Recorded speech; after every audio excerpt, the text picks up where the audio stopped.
Manhã de edificação, de crescimento na palavra de Deus. Manhã que nós temos para compartilhar coisas do reino com a sua vida. Então, já que a base da nossa fé provém das Sagradas Escrituras, pegue a sua Bíblia comigo ou abra ela no seu celular. Nós vamos ler todos juntos e antes disso nós vamos fazer a declaração do que essa Bíblia representa para nós. Amém, queridos? Então pegue aí a sua Bíblia e declare ela com fé e ousadia. Diga assim: esta é a minha Bíblia, eu sou o que ela diz que eu sou, eu tenho o que ela diz que eu tenho, eu posso o que ela diz que eu posso. Hoje serei ensinado pela palavra de Deus e confesso com ousadia que a minha mente está alerta, meu coração está receptivo e eu nunca mais serei o mesmo.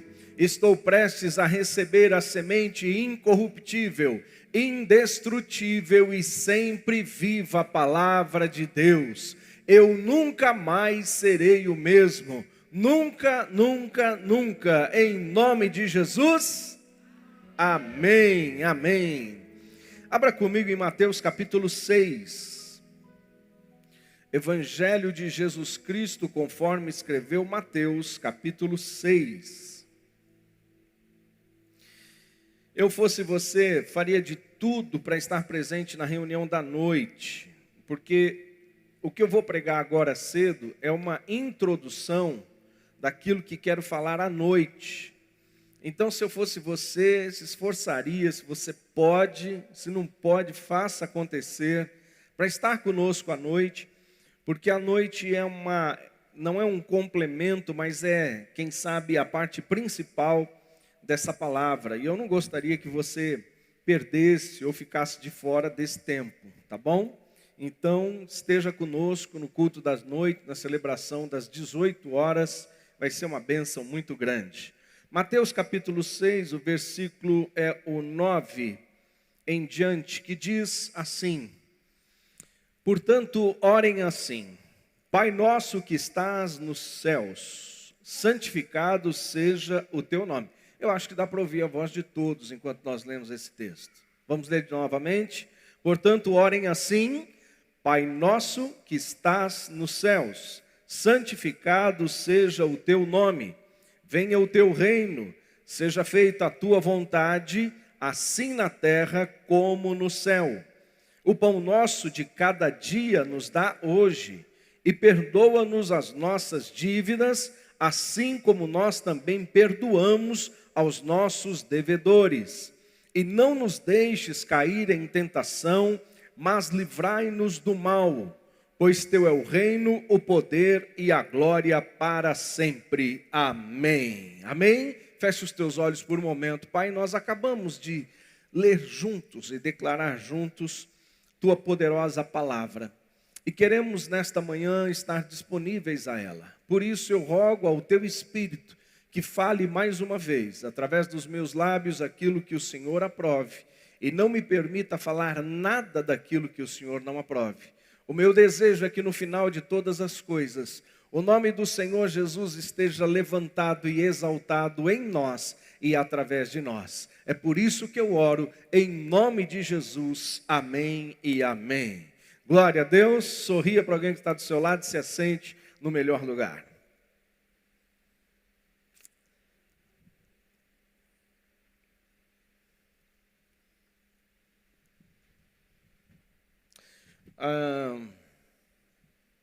É Larry Lia quem diz que viveu uma experiência transformadora, pastor Larry Lia,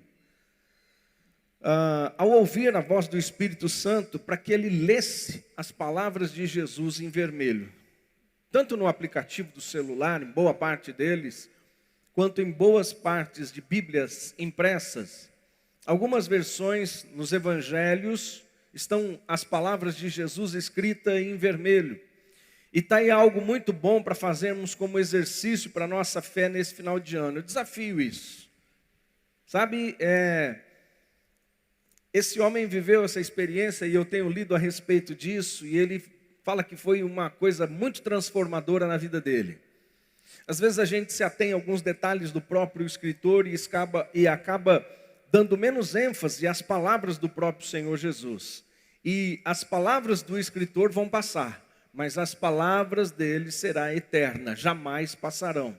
Então eu quero fazer esse exercício com você, quero me comprometer juntamente com você para esse final de ano, para nós lermos aí, quem sabe não apenas Mateus, mas todos os evangelhos, né? Mateus, Marcos, Lucas e João, lermos as palavras de Jesus. Busque no seu aplicativo, se atente às palavras de Jesus. Obviamente, em algum momento você vai precisar do contexto, e aí então você pode se voltar às outras palavras.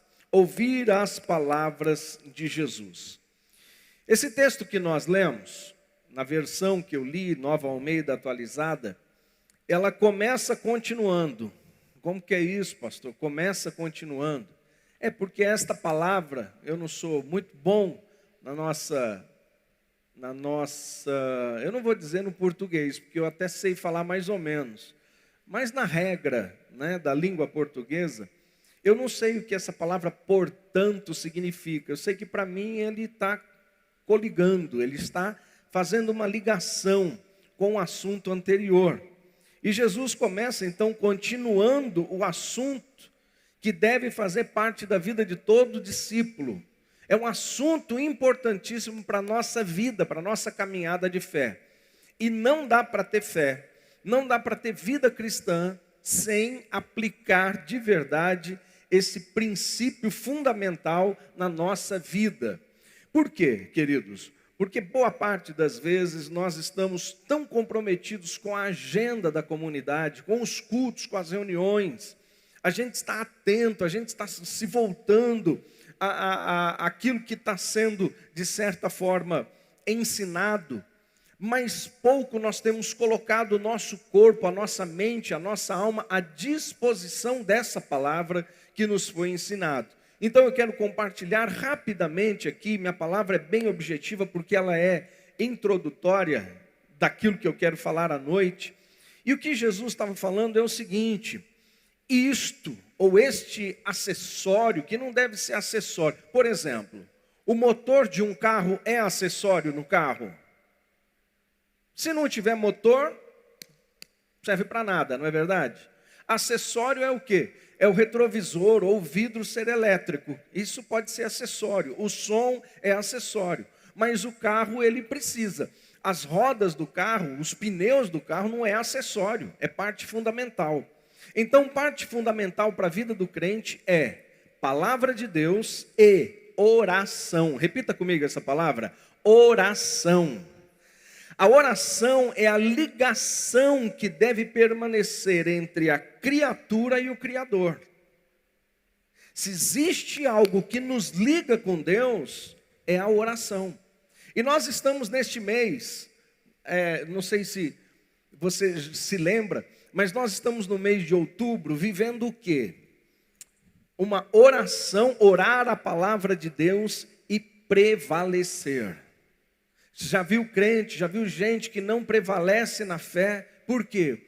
Porque nem tem orado a palavra e nem tem permanecido orando a palavra de Deus para prevalecer. Gente, uma coisa que precisa ficar clara na nossa vida é que se existe problema, se existe dor, se existe dificuldade, existe luta. E se existir isso, o final é vitória. É simples assim. A matemática é simples. Está doendo, está sofrendo, está chorando, está tendo perseguição, tem luta. E se tem luta, para ser cauda, a nossa posição é cabeça, é por cima e não por baixo. Tem alguém para dar um amém aqui? Lembre-se que o amém é o que você liga aqui na terra para ser ligado no céu. Então, isso precisa ficar claro na nossa vida. E como é que nós prevalecemos as nossas lutas? Como é que a gente sai vitorioso das nossas batalhas? Através da oração, através da consagração, através do jejum, da aplicação da palavra de Deus. Então orar é a ligação, não existe outro meio. Quando nós oramos, vamos lá para o beabá. Quando nós oramos, nós não oramos no nome de Jesus. no meio da oração, Jesus em teu nome, no nome de Jesus eu declaro esse dia abençoado. Por quê? Porque Jesus é a intermediação entre nós e Deus. Ele é um novo e vivo caminho, amém? Então, quando nós oramos o nome de Jesus, a nossa oração chega, porque é Ele que é a intermediação. Agora, o que nos liga com a atmosfera, com o reino espiritual de Deus Pai e de Deus Filho, é a oração. A gente pode até ser um crente que lê, come as escrituras, uau, eu amo ler, mas se não orar, não tem efeito da palavra lida, da palavra conhecida. Por exemplo, Martinho Lutero dizia que a oração é o suor da alma. Tem gente que está trabalhando serviços manuais ou dentro até de escritório e o negócio esquenta tanto, e às vezes a gente até aqui dentro da igreja, e o negócio esquenta tanto que a gente começa a suar. Para Martinho Lutero, a oração era esse clímax, era esse ponto. Eu estou suando, significa que eu estou orando. Por quê? Porque não existe suor na comodidade. Existe suor na comodidade? A gente liga o ar-condicionado, não gela mais, porque eu não me admito passar um calorzinho só. Na comodidade não existe suor. Mas o suor acontece na intensidade. Quanto mais a intensidade do dia, do calor, quanto mais a intensidade do trabalho, mais suor. É isso que significa oração para Martinho Lutero. Para Agostinho de Hipona, que foi um presbítero da igreja primitiva, vamos dizer assim, do primeiro povo cristão, na primeira essência da igreja no mundo, ele dizia assim: a oração é o encontro da sede de Deus e da sede do homem. Eu consigo entender, talvez não em toda a essência do que Agostinho está dizendo, mas ele diz que Deus tem sede em um relacionamento com o homem, que acontecerá à medida da oração que o homem tem por sua sede em Deus. Tem alguém comigo aqui ou não? Então, quanto mais sede a gente tem de Deus, mais a oração deve ser praticada na nossa vida. E Jesus estava ensinando os seus discípulos a orar. E eu li algo que eu considero muito curioso, porque esse filósofo alemão, que eu até falei semana passada aqui, era um dos mais ateus e anticristãos do mundo moderno. Eu falo sobre Nietzsche. Eu conheci algo que ele escreveu. Talvez seria a oração de Nietzsche. E ele diz que, assim, é a oração ao Deus desconhecido. Preste atenção nessas palavras. Ele diz assim: antes de prosseguir meu caminho e lançar o meu olhar para frente, uma vez mais elevo só minhas mãos a ti, de quem eu fujo. A ti, das profundezas de meu coração, tenho dedicado altares festivos para que em cada momento tua voz me pudesse chamar. Sobre esses altares estão gravadas em fogo palavras ao Deus desconhecido. Teu sou eu, embora até o presente tenho me associado aos sacrilégios. Teu sou eu. Não obstante os laços que me puxam para o abismo, mas mesmo querendo fugir, sinto-me forçado a servir-te. Eu quero te conhecer, desconhecido. Que me penetras a alma, e qual turbilhão invades a minha vida. Tu, ó incompreensível, mas meu semelhante, quero te conhecer, quero servir só a ti. Para quem já leu as obras de Nietzsche, isso aqui é uma utopia, isso aqui é algo impossível. Um cara que fez questão de escrever um livro, O Anticristo. e tentar, pelos seus argumentos e pela sua filosofia, quebrar todo o conhecimento e toda a fé em Cristo, tem agora alguém que está dizendo: é o Senhor que está me puxando até que eu te sirva. Então, orar é simplesmente falar, dizer, suplicar, louvar. Por isso que tem que fazer parte da nossa vida constantemente. Eu não sei o que o pastor Mateus anda lendo ou ouvindo, mas me soou um tanto quanto estranho dizer que estava conversando com o pastor Fábio, sem com que o pastor Fábio estivesse presente na conversa. Confesso que eu não cheguei nesse nível. Eu não sei se ele está em cima ou embaixo. Mas que é um pouco estranho né? Não foi em espírito.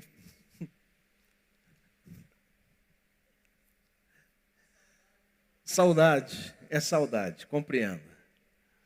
Então, com quem que a gente fala? Com quem que a gente conversa? Com quem que a gente diz alguma coisa?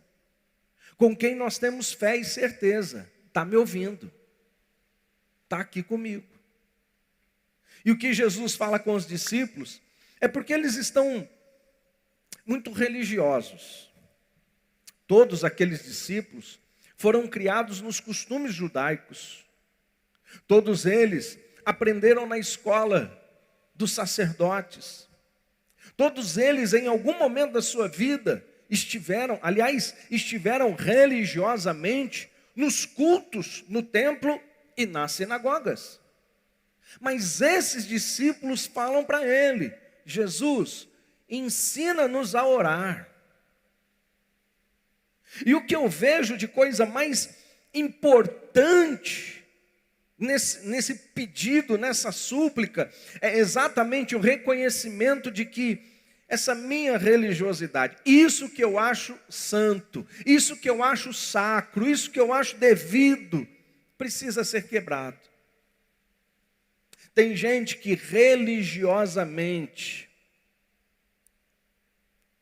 pensando estar zeloso com Deus e com sua palavra, abre um momento no dia, vou orar, na madrugada, vou orar.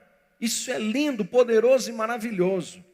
Só que se for apenas orações religiosas, Jesus que vai mostrar a diferença entre uma e outra oração. A oração religiosa não, religiosamente eu entro no meu quarto tal hora do dia. Eu aprendi com Daniel que pelo menos 3 vezes ao dia eu tenho que orar, de manhã, de tarde, de noite, é igual tomar comprimido. E aí dentro tem alguns problemas, nesse período de oração que não traz resposta. Então, uma das coisas que eu observo Jesus dizendo aos discípulos é como não orar. Como não orar. A primeira coisa que Jesus fala é o seguinte: não ore como os hipócritas, que gostam de se aparecer em público. A gente pode até mudar o cenário da hipocrisia daqueles sacerdotes, daqueles homens naquela época, que estavam diante do templo com os seus filactérios largos, com os seus sinais de religiosidade muito conhecido no meio do povo. Era como se assim: eu vou orar, então eu vou dar um brilho no meu filactério, eu vou engraxar o sapato, eu quero me aparecer diante do povo. Hoje em dia a gente pode mudar isso. A gente pode se tornar tão hipócrita quanto aqueles homens, e o que Jesus está falando é: não ore assim. Não ora que jeito, não ora para se aparecer. Parece que tem gente que tem a necessidade de fazer uma selfie orando e mostrar para o mundo inteiro: estou orando. A oração hipócrita já tem línguas, já tem oração em línguas que o cara já está tão insuficiente em si mesmo na oração em línguas que ele quer orar mais estranho do que o outro. Não, eu estou orando muito igual em línguas, aquele irmão está orando ali no culto. Eu quero orar mais estranho que ele, a minha língua precisa ser mais estranha. Isso é hipocrisia. Jesus está dizendo: não, definitivamente não ore assim. Se o teu objetivo de oração for para se aparecer, mas pastor, eu estou orando para ninguém ouvir, é só eu, mas se está mostrando para você mesmo. A hipocrisia aqui, o termo grego de hipócrites, que significa artista. É alguém que ora bonito para si mesmo. Vou chamar a atenção de Deus com essa oração. Jesus está cochichando. Não ora assim, hipócrita. Outra coisa que Jesus fala como não orar é não usando de frases vazias, repetidas inutilmente. Porque o que é frase vazia? Ainda que essa frase esteja escrita na palavra de Deus, é quando ela é repetida sem entendimento. Quando ela é orada sem entendimento, sem compreensão, sem que ela te mude por dentro, sem que ela mude a sua concepção de vida e de fé. Aí a gente vai orando o que às vezes a gente escutou e que não faz sentido na gente. O que Jesus está falando é, essa oração não serve. E principalmente se ela for repetida várias vezes. Fala sobre vãs repetições, inúteis repetições. É uma denúncia, de certa forma, algumas práticas religiosas. Ore assim. Aí vai lá, acende uma vela diante de uma imagem e repete aquelas orações. Um dia eu estava na televisão e eu vi um religioso conduzir um tempo de oração. Eu não me lembro exatamente o nome daquela oração, mas tinha algum aparato nas mãos para simbolizar a quantidade de oração que era para ser feita. E teve uma hora que eu achei muito estranho.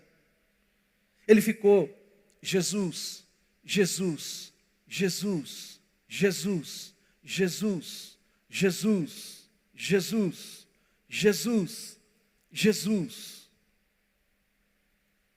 Eu falei, deixa eu continuar, deixa eu ver se eu entendo alguma coisa.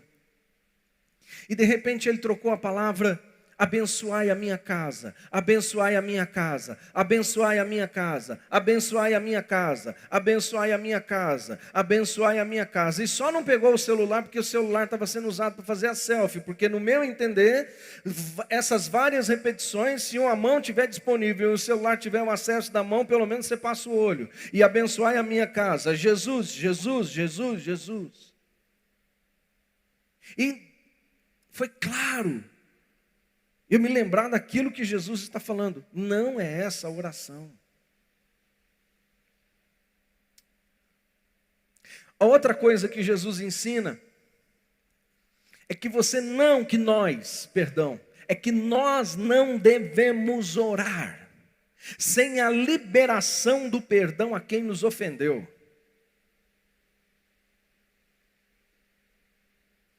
Não ore se existe mágoa no seu coração por algum mal que você recebeu. É o que Jesus está dizendo. Em outro texto nós encontramos o Senhor Jesus dizendo o seguinte: antes de apresentar a tua oferta ao altar, e se você souber que algum irmão tem alguma coisa contra ti, deixa a tua oferta, vai e reconcilia-te com o teu irmão, e depois apresente a sua oferta. Mexe com a nossa religiosidade ou não mexe? Está sacudindo as minhas entranhas aqui. Por quê? Porque eu estou tentando já, nessa madrugada, quando eu meditava nessa palavra, eu já estava buscando. Quem me fez mal e deixou algumas manchas, algumas nódoas, algumas marcas dentro de mim, das quais me aprisionam. Quem fez o mal contra mim não está nem aí, está vivendo a vida dele. E me veio instantaneamente o nome e a figura de um jornalista aqui de Rio Preto, que fez questão de fazer uma foto minha e publicar no jornal uma notícia que me maculava, e que depois de inocentado ou explicado, porque nunca fui indiciado nem condenado, depois de as coisas ficarem esclarecidas, nunca fez uma matéria de retratação. E o que eu preciso? Liberar aqui. Porque Jesus está ensinando que se você não perdoar, se nós não perdoarmos, o Pai não perdoa. Sem a liberação do perdão aos ofensores, toda e qualquer oração é inútil. Então, antes de ensinar a orar, Jesus ensina como não orar. E ele também ensina agora a maneira correta, como orar corretamente. Por isso o tema da minha palavra aqui hoje é orar e ser respondido. Ore e seja respondido. Em primeiro lugar, Jesus diz em secreto. Em secreto. O que significa em secreto? Em secreto de mim mesmo, do meu egoísmo, da minha vaidade. Não preciso falar para minha casa, falar para todo mundo lá em casa, eu vou orar, ou então publicar, eu vou orar, vocês não vão me ver. Às vezes ninguém está nem aí com isso, e eu não preciso fazer isso. Mas o que Jesus está falando é em secreto. Ele fala, entra num lugar secreto. Fecha a porta. Queridos, quantas vezes nós precisamos fechar a porta da nossa própria consciência na hora de orar. Senhor, não me deixa ser vaidoso, muito menos alguém que tenta manipular o Senhor, o teu tempo, o teu jeito. Não, Senhor, eu quero que o Senhor faça assim, assim, assim, assim, hoje, porque se não for hoje, amanhã não serve. Isso não está em secreto com Deus. É estar colocando a nossa consciência, o nosso egoísmo, é que está colocando as nossas vontades acima da vontade de Deus. Outra coisa que Jesus fala, ore com as palavras certas. E aqui é o nosso estímulo, o nosso incentivo. Todos os pastores, eu dou graças a Deus pelo nível de pastores que nós temos aqui, que têm ensinado a palavra de Deus como combustível da nossa oração. Senhor, eu tenho aprendido, o teu servo falou e eu quero orar essa palavra. E eu vou orar essa palavra até prevalecer. Eu vou declarar essa palavra até... Que palavra que eu vou usar? Diz o apóstolo Paulo que nós, não entendendo a intenção do Espírito Santo, temos a cooperação dele até nas súplicas. Porque ele diz que nós às vezes não sabemos como orar. E a intenção do Espírito Santo é intervir nesse tempo. Só que se não tiver mente renovada, não aceita o que o Espírito Santo está falando. E está fazendo dentro de nós. Espera, não é por aí, não é esse caminho. Se você quer uma oração respondida, você precisa ir por esse caminho. Então ele intervém, ele nos ajuda e ele intercede nas nossas fraquezas. Tem alguém comigo aqui ainda? Outra coisa que Jesus ensina, qual é o tipo de oração que é respondida? É com a certeza de que ela será respondida. Por quê? Porque se eu oro a palavra, a minha fé é aumentada. Se eu tenho fé, não é para perder, é para ganhar. Amém ou não?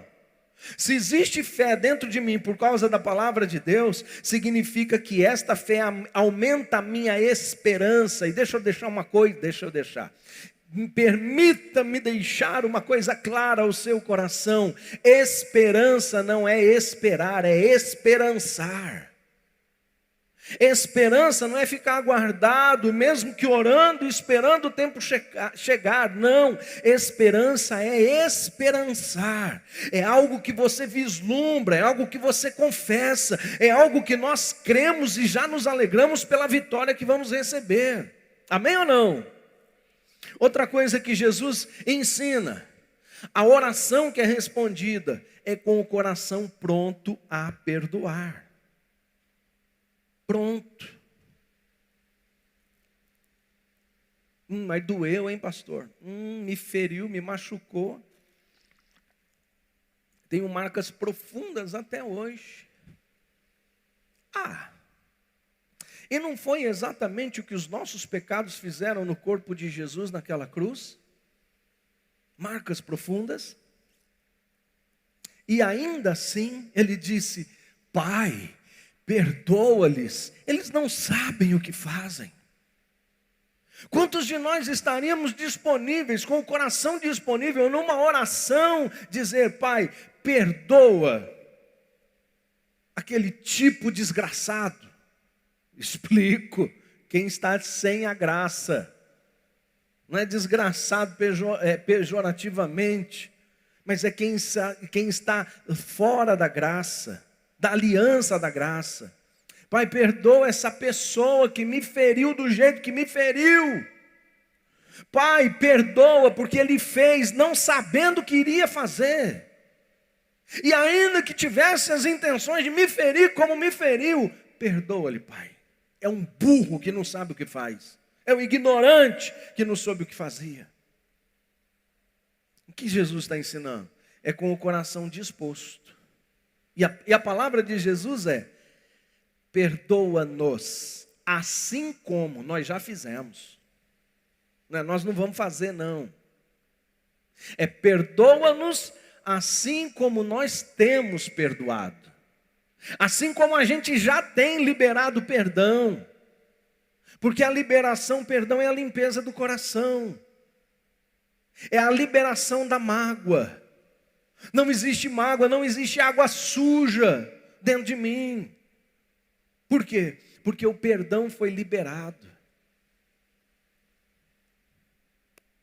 É por isso então que a oração do Pai Nosso, essa oração conhecida dessa forma, ela nos ensina, primeiro ponto, oração com entendimento.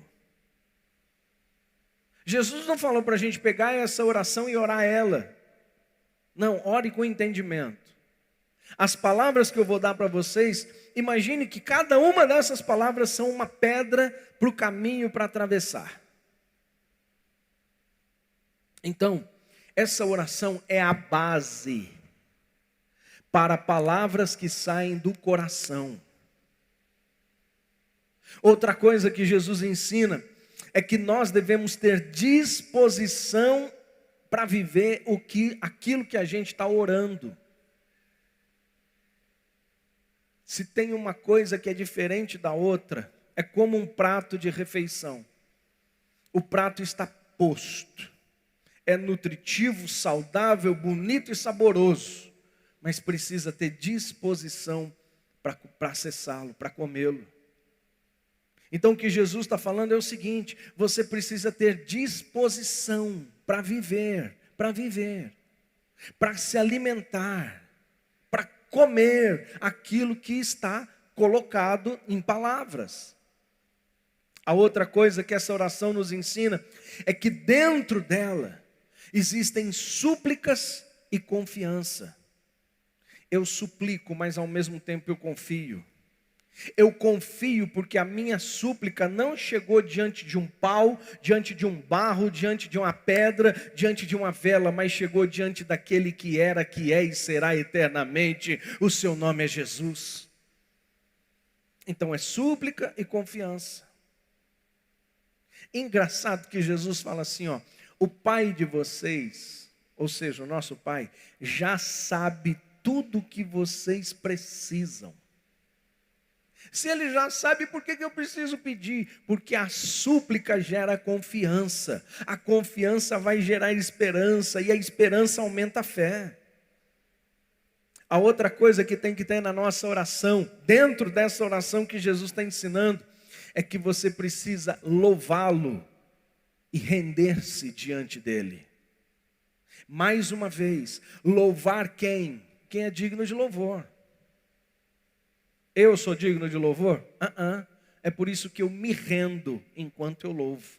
Eu coloco Ele acima de quem eu sou, acima dos meus pedidos, acima das minhas súplicas. Por isso que eu o louvo. Jesus está ensinando nessa oração que precisa estar acompanhado das nossas súplicas, precisa estar acompanhado da nossa disposição de viver o que a gente está orando, esse louvor. Senhor, eu te louvo, porque eu sei que o Senhor está no controle de todas as coisas. Quer mais, Jesus? Eu me coloco ao teu tempo, eu me coloco ao teu jeito, eu me coloco ao teu ir ou ao teu ficar. Se o Senhor me mandar ir, eu vou. Se o Senhor me mandar ficar, eu fico. Eu não quero saber quem é Senhor, é o Senhor e não eu. Então, ele começa a colocar palavras como pedras para se atravessar um caminho. O caminho das pedras. Isso é coisa minha. Ele começa essa oração, esse ensino da oração para os discípulos, dizendo assim: quando vocês orarem, vocês orem assim. Pai. Primeira palavra. Pai. Ele poderia ter dito Yahvé, ou Deus, mas ele disse Pai. Se a gente não tiver disposição para entender o que esta palavra significa, muita coisa não muda enquanto a gente ora.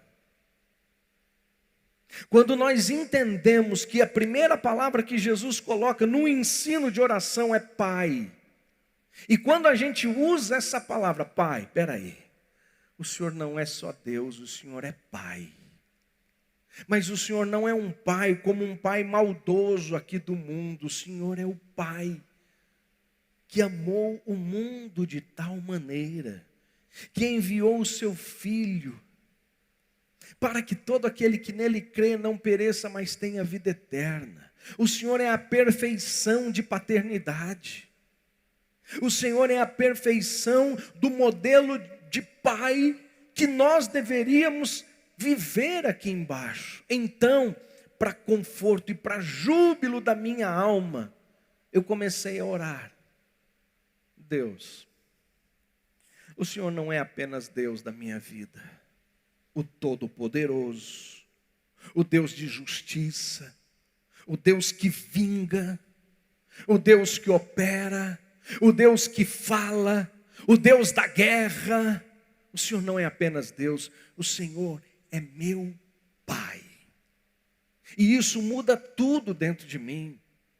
As coisas são reconfiguradas dentro de mim quando eu tenho entendimento de que eu estou falando não apenas com um Deus do qual eu não conheço, ou conheço por palavras, mas Tu és um Pai espiritual da minha existência. Tu és um Pai que se revela de maneira amorosa na minha vida. Jesus mesmo em outra ocasião disse: se vocês que são maus sabem dar coisas boas aos seus filhos, quanto mais o vosso Pai que está no céu. Então Jesus está escrevendo em letras garrafais, marcando o texto, sublinhando, deixando a letra bem grande, que Ele é Pai. Se isso não fizer sentido dentro de nós, a nossa oração pode ser sem valor, pode ser sem compreensão. Outra pedra, ele diz que é nosso. Para de se achar a última bolacha do pacote. Ela normalmente está quebrada. É nosso. O Pai é nosso. Não é apenas meu. Não é para eu me gabar, não é para eu achar que só eu tenho orações respondidas, só eu falo com Deus, só eu sou ouvido. Não! Aquele irmão, aquela irmã débil, deficiente, fraca, é filho, é filha do mesmo Pai que eu tenho. Então quer saber de uma coisa? Eu vou oferecer o meu braço, eu vou oferecer o meu ombro e dizer: vamos falar com o Pai, porque eu estou vendo que você está caído, eu estou vendo que você está abatido, e vamos falar com o nosso Pai que está nos céus. Terceira pedra, no céu. Ressignifica muita coisa para nós, queridos. Por quê? Porque as coisas terrenas são corruptíveis, perecíveis, passa. Mas quem está no céu permanece para todo sempre. Diz a palavra que Ele está assentado no seu trono, e seu trono é sublime, e Ele faz da terra o estrado dos seus pés. E em quem eu vou me recorrer? Na justiça brasileira, estamos ferrados, lascados. Eu vou me recorrer à medicina, meu Deus do céu, quanto é falha, quanto é negligente. Não, eu vou assinar um convênio médico porque eu vou sair do SUS. Está lascado do mesmo jeito, porque se você for no pronto-socorro do convênio do hospital, você fica lá 2 horas com a etiquetinha no braço, esperando ver o que é que você tem. Mas o nosso Pai, Ele está no céu. E o céu está aberto para quem crê em milagre. Ele diz a outra pedra: santificado. Eu gosto do que a palavra de Deus me ensina a respeito de santificar. Santo é o teu nome quando eu aplico a tua palavra, quando eu vivo a tua palavra. O teu nome é santificado. O teu nome que é poderoso, o teu nome que é Yahvé, o teu nome que é Chamar, o teu nome que é Nissi, o teu nome que é Jiré, o teu nome que é Shalom, o teu nome que é Elohim, o teu nome é santificado, é exaltado, é reconhecido quando eu tenho conhecimento de que tu és, do que tu és capaz, do que tu és poderoso para ser e fazer. Não sou eu que santifico o nome de Deus, deixo o nome de Deus limpinho, não. Eu vou santificar o Senhor, meu santinho, meu Deus santinho. Não, é quando eu decido pegar a palavra e dizer: quer saber de uma coisa? Ele é fiel e verdadeiro para cumprir a sua palavra. Ele é fiel e verdadeiro para cumprir sua palavra. Pai, tu dizes que o teu nome é provisão, e eu confesso provisão na minha vida. Eu declaro o teu nome sobre a minha causa, eu declaro a tua existência sobre a minha família, sobre a minha casa. Eu declaro a Shalom do Senhor sobre a minha existência. Não é a paz que esse mundo dá, mas é a paz que tu és. Tu és Shalom, o Deus da paz, o príncipe da paz. Tudo isso a respeito do nome do Senhor. E queridos, eu precisaria de pelo menos 1 mês para falar dos nomes de Deus aqui. Mas eu já te dei uma boa pincelada sobre os nomes de Deus. Quem é Ele?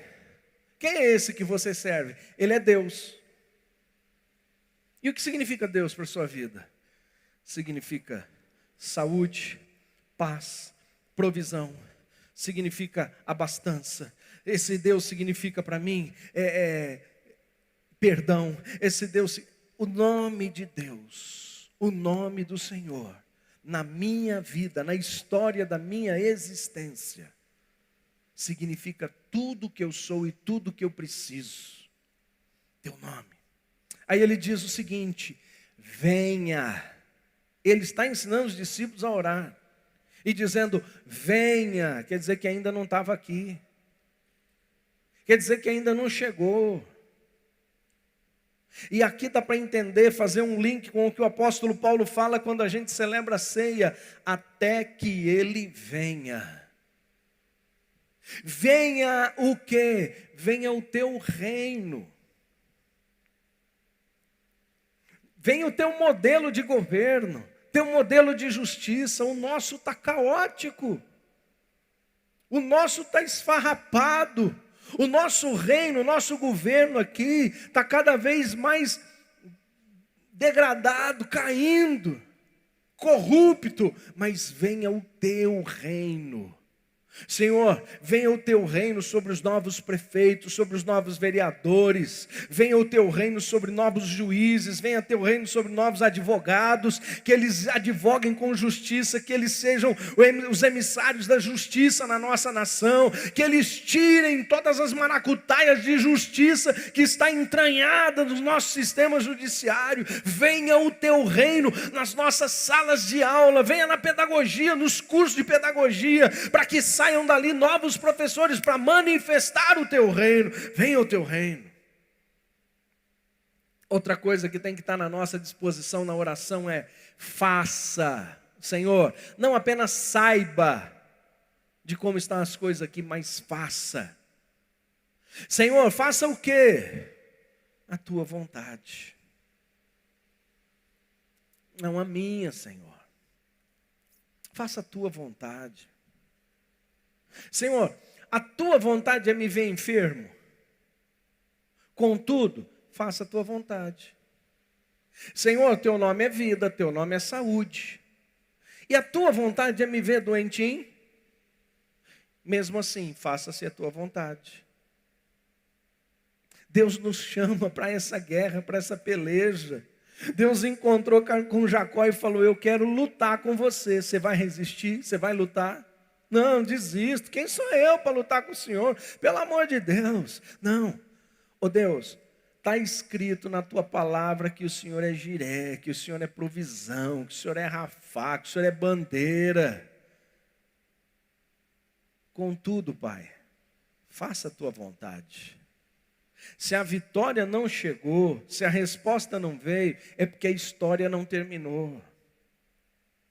Se não terminou hoje, se a coisa não resolveu agora, é porque ainda não aconteceu. O mundo está dando volta e eu tenho certeza que isso é uma curva e que daqui a pouco isso tudo muda. Então quer saber de uma coisa? Faça a tua vontade. Faça a tua vontade. Aqui na terra. Ou seja, no nosso plano de vida. Porque ela já é feita no céu. Nós estamos clamando que o teu reino venha, que a tua vontade seja estabelecida. Se a tua vontade é que a gente enfrente fome, tu não és o Deus da fome. Tu és o Deus do alimento, tu és o Deus da provisão. Contudo, seja feita a tua vontade aqui na terra. Se tem algo para nos ensinar, nós estamos dispostos a aprender. Aí ele fala, dá-nos. Quem é que pede, se as mãos não estão estendidas? Me dá, Senhor. Me dá, eu preciso. Me dá para o dia de hoje. Interessante é que dentro dessa oração tem algo teológico e histórico explicado. Que esse contexto de dar-nos hoje o pão de cada dia significa nos abastece hoje até para o sábado que a gente não pode trabalhar. Envia fartura à nossa mesa até para o dia que a gente não trabalha. Então ele está dizendo, dá-nos a cada dia.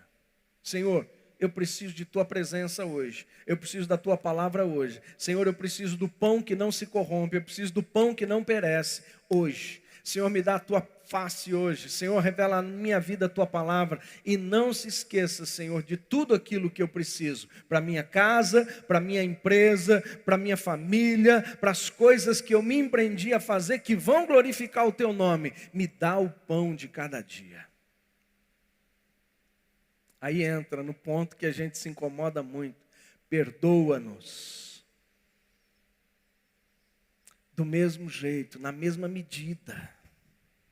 Porque a palavra aí é assim. Do mesmo jeitinho que nós estamos perdoando. Pesado, né, irmão? Liberar perdão para quem nos ofendeu na mesma medida que nós estamos pedindo perdão para o Senhor. Então, Senhor, eu dei meio perdão. Me dê meio perdão. Senhor, eu me livrei um pouquinho dessa culpa, desse peso, dessa mágoa. Me livra também aí, me perdoa também. E do meu pecado aqui, tira só metade dele. Tira 10% dele, porque na verdade eu perdoei bem pouquinho aquela pessoa. Aí ele fala, livra-nos, livrai-nos do mal. O que isso significa para nós? Ah, Senhor, livra-me do mal. Tem mal que sou eu mesmo que produzo na minha vida. Tem mal que sou eu mesmo que coloco o meu corpo nessa maldade. Na impureza do pecado. Então entende que Jesus dá uma base que a gente tem que se aprofundar nela. Livra-me do mal. Não é só do homem mal, do meu inimigo, da trombada de carro. Não, me livra de mim mesmo. que tem hora que eu me ponho em cada uma, hein, Deus? Senhor, segura a minha mão na hora de pegar aquele cartão de crédito, porque eu não posso.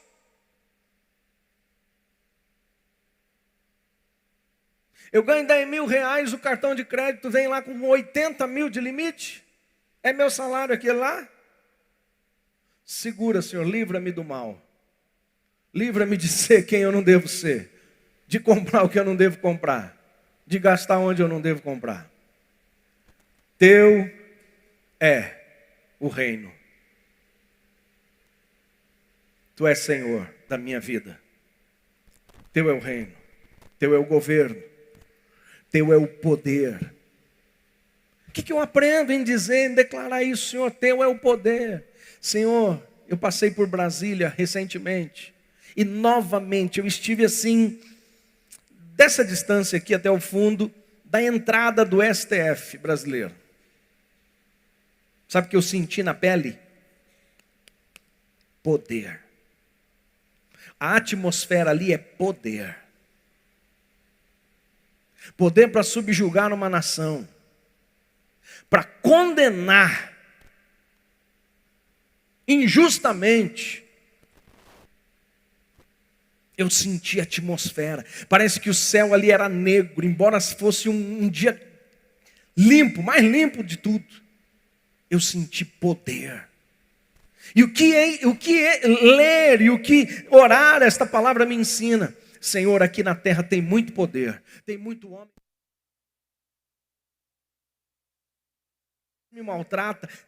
Ali, ele tem poder disso. O hospital tem poder de me atender ou não, de fazer cara feia para mim. Mas eu só quero lembrar essa atmosfera terrena, que teu é o poder sobre todos os poderes. É isso que a gente precisa se aprofundar. Tem mais através de uma palavra. Aonde essa pedra me leva? Aonde esse caminho me leva? Não apenas poder, mas glória. Tu está entronizado acima de todas as coisas. Deus, ninguém pode com o Senhor. Deus, ninguém é comparado ao Senhor. Deus, ninguém, Pai, ninguém pode ser comparado. Ninguém pode limitar o teu poder. Pai, eu vou declarar aqui em nome de Jesus, porque está escrito: agindo Deus, ninguém impedirá. Essa glória é tua para sempre e amém. Vamos ficar em pé em nome de Jesus, para parecer que está acabando.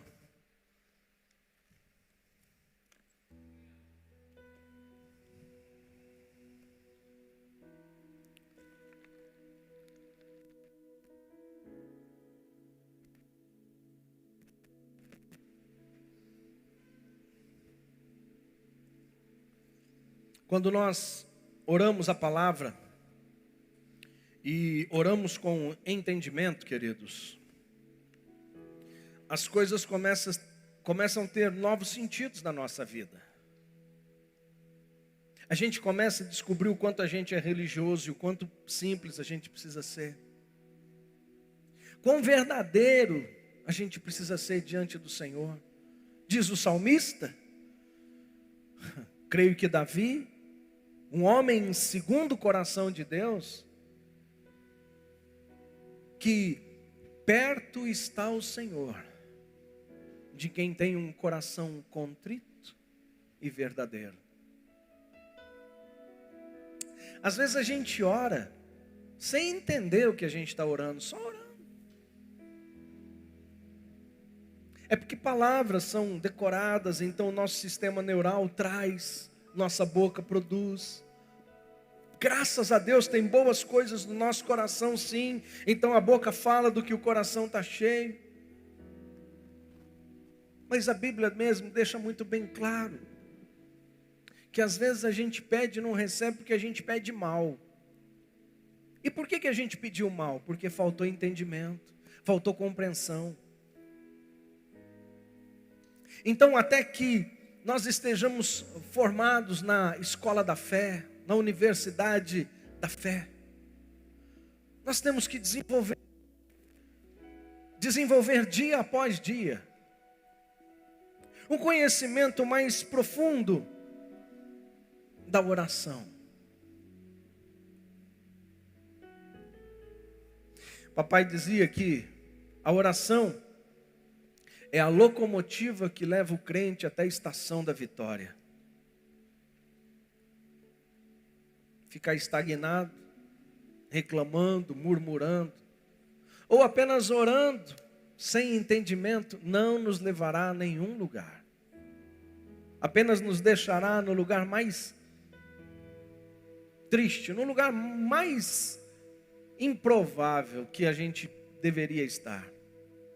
Não é para a gente estar aqui, não é para a gente estar vivendo o que está vivendo, não é para a gente estar recebendo o que está recebendo. Mas a oração com entendimento, a oração pela palavra de Deus, então não é apenas orar a palavra, mas é entender o que a palavra está dizendo e orar ela. Para isso precisa de exercício. Para fazer bem para o corpo, a gente se alimenta bem e produz atividade física. Para a alma e para o espírito, palavra e oração.